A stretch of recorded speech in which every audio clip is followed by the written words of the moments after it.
रामकृष्ण हरी. तुम्ही जो सध्या खाली व्हिडिओ बघताय ती काल परवाची घटना. 13 वर्षाच्या मुलीवर बलात्कार झाला आणि बलात्कार करून तिला अतिशय क्रूर पद्धतीने मारण्यात आलं. हे बघितल्यानंतर दगडालाही पाझर फुटेल एवढी भयंकर घटना तिच्या बरोबर घडलेली. आणि हा व्हिडिओ कोणत्याही लाईक साठी किंवा कमेंट साठी नाहीये. हा व्हिडिओ यासाठी की लोकांना ह्या गोष्टी लक्षात याव्या की आतापर्यंत जेवढे बलात्कारी झाले त्या सगळ्या बलात्कारांना आपण कायद्याच्या हवाली केले.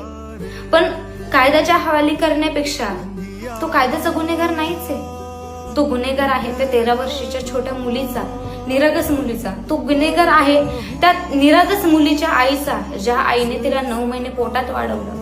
त्या आईची तळतळाट काय असेल, त्या आईची तळमळ काय असेल त्या मुलीबद्दल. आपण रात्रभर कॅन्डल लावून बसतो, त्या फोटो समोर कॅन्डल लावतो, रात्रभर बसतो, त्याचा काहीच उपयोग नाही. माझं एक म्हणणं आहे